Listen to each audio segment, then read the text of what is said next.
तर आज आपण बघणार आहोत सेशन नंबर 9. या सेशन नंबर 9 मध्ये आहे ट्रंकिन अँड डीटीपी. ट्रंकिन आणि डीटीपी काय आहे त्या संदर्भात आपण आज समजून घेणार आहोत. तर फर्स्ट ट्रंकिन आहे आपला 802.1Q ट्रंकिन. तर 802.1Q is IEEE standard for VLAN tagging on Ethernet frames. तर ट्रंकिंग 802.1Q जो आहे तो व्हीलॅनसाठी टॅगिंग आहे. कशावरती? इथरनेट फ्रेम्सवरती. It allows multiple VLAN to travel across the trunk link. म्हणजे जे काही व्हीलॅन असती, ट्रंक लिंक असते, म्हणजे सगळं ट्रंक लिंकवरती मल्टिपल ट्रॅव्हल त्या ठिकाणी अलाव करतो. Which connects to switches or other networking devices. दोन स्विचला किंवा वेगळ्या नेटवर्किंग डिव्हायसेसला कनेक्ट करण्यासाठी तो यूज होतो.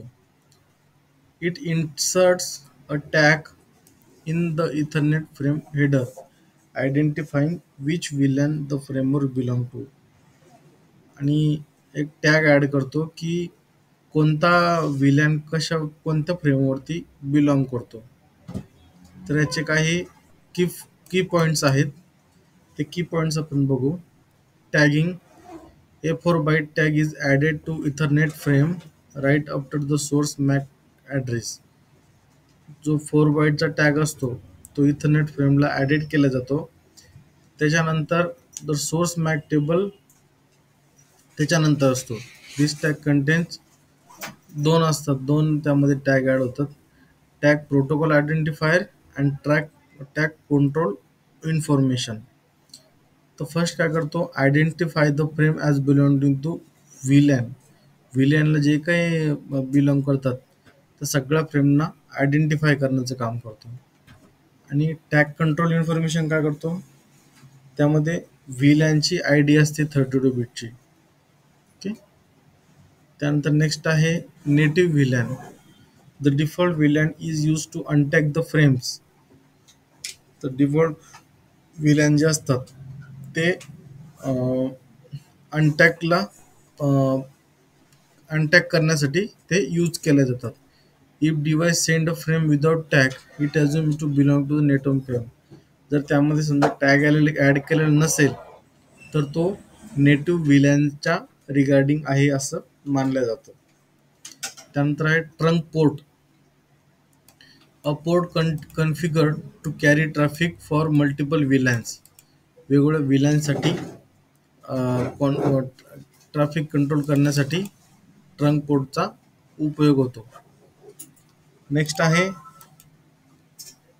डायनॅमिक ट्रंकिंग प्रोटोकॉल आणि डीटीपी मोड्स. तर सगळ्यात पहिले आपल्याला डीटीपी समजून घ्यावं लागेल. DTP is a Cisco proprietary protocol used to automatically negotiate whether a port should be configured as a trunk link or not.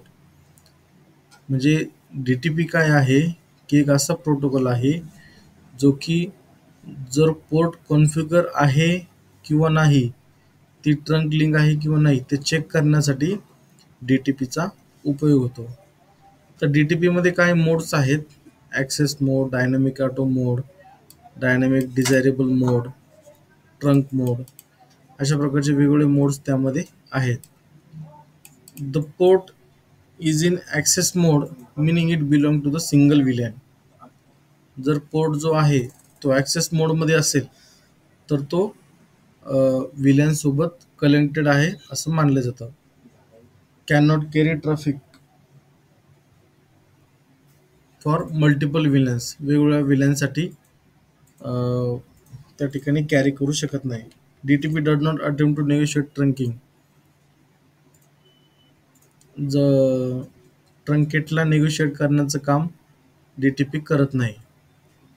Dynamic auto mode. The port can become a trunk port if the other side is configured dynamic desirable or trunk. जो port असतो तो trunk port बनतो ज्यावेळेस dynamic trunk त्या ठिकाणी असतो. त्यानंतर आहे डायनॅमिक डिझायरेबल मोड किंवा त्याला डिझायरेबल मोड पण आपण त्याला म्हणू शकतो. The port actively tries to negotiate trunking. तो ऑलवेज नेगोशिएट त्या ठिकाणी करण्याचं काम करतो. It will initiate trunking if other port support trunking either in auto or desirable mode.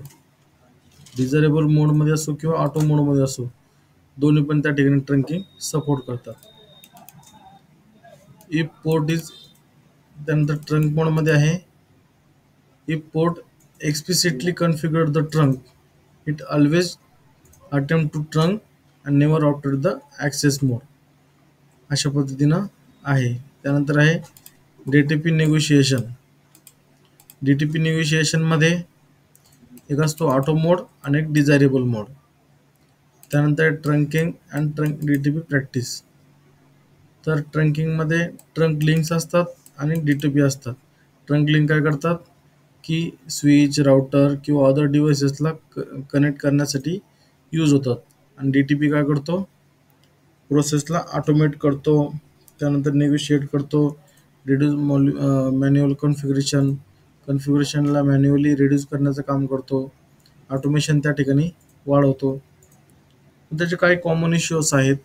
DTP मिसकॉन्फिगरेशन आणि व्हीलॅन मिसमॅच. अशा पद्धतीने आपलं सेशन 9 त्या ठिकाणी कंप्लीट होतं.